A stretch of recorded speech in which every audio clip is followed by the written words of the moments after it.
Santa Monica Pier has been converted into a military dock. There are off-duty soldiers in the Venice bars at all hours of the day. Fighter planes from the Department of Defense circle high over the four cities that make up one megacity. Like in Fritz Lang's film Metropolis, thinks Bertolt Brecht as he sits in his home office on 26th Street. On his desk, a sign reads, "My home, my car, my audience." It is a list to remind him of what the Nazis had taken from him. He tries to think of new techniques for alienating the audience, but it's difficult.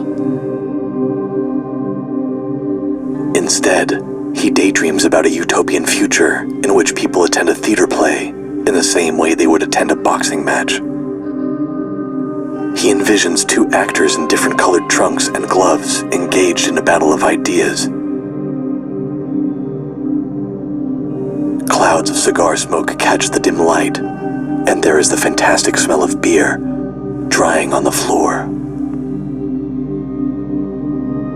This daydream is interrupted by a phone call from Fritz Lang, who wants to talk about the release of their new film. Bertolt is frustrated by the fact that his name has been abbreviated to Bert Brecht on the poster. No one had asked him permission, and he didn't like the way it looked or sounded when pronounced out loud. Bert Brecht, Bert Brecht. It's because Bertolt sounds too German, says Fritz. The American audience is finicky. At last, Bertolt nods and relents. This had been just one of many miserable experiences he had endured while working on the movie, and he longed for the whole ordeal to be over. After their phone call, Bertolt tries to regain a modicum of control over the bitter feeling that surges through his heart, a bitter feeling of contempt for the Hollywood system. He asks his wife, Helen Wiegel, if they need anything from the store. He steps out and is greeted by golden late afternoon light and a gust of wind that rushes down the street. Bertolt tries to light his cigar, but it has been dampened by the coastal air. Despite his best efforts, the end of his cigar refuses to catch. Bertolt immediately considers this as a metaphor for his own career in Hollywood, how it just won't get going no matter what he does. Bertolt looks through the window of a restaurant and notices that the angels of Los Angeles are tired with smiling.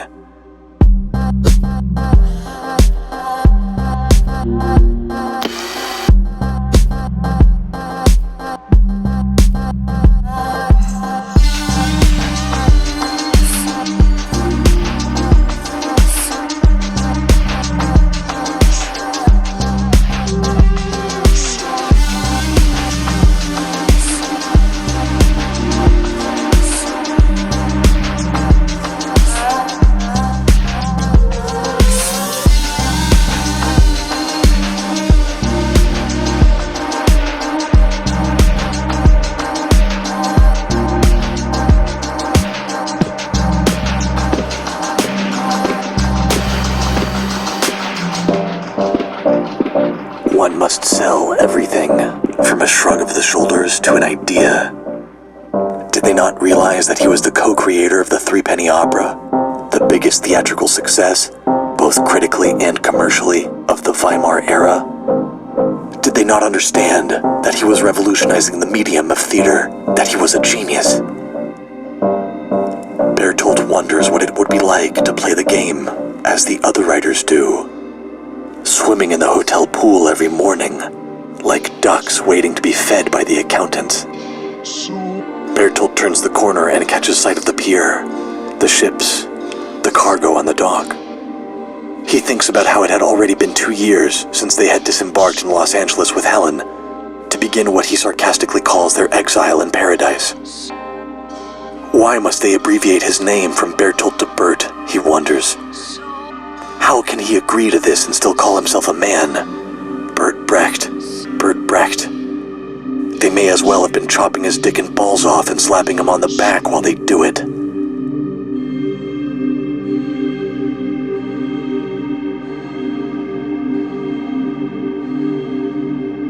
Bertolt stops at a beachfront store and tries on a pair of sunglasses.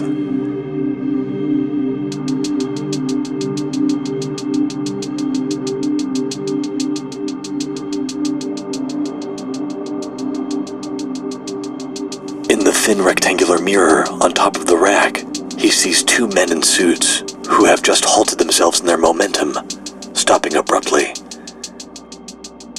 It is in this moment that Bertolt realizes he is being followed.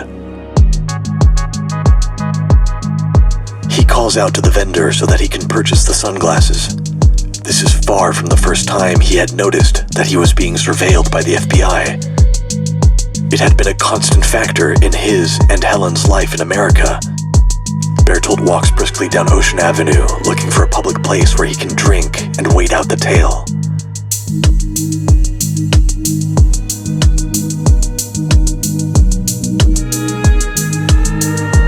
Bertolt imagines himself in an interrogation scenario. "Are you asking if I subscribe to Marxist magazines?" he says a few times, practicing his English pronunciation. "Are you asking if I subscribe to Marxist magazines?" Bertolt stops to catch his breath. The federal agents suddenly begin to read their newspapers at the same time.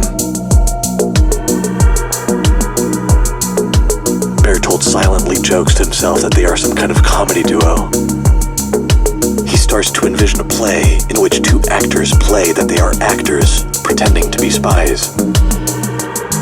The action would take place here and now, in 1943, in the capital of the Empire of the Setting Sun.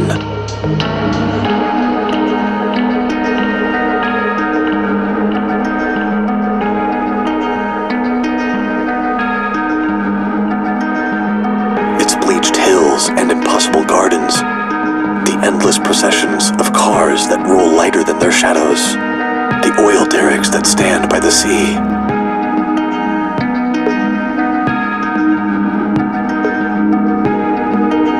All the while, he continues to compulsively mutter his bastardized name from the movie poster.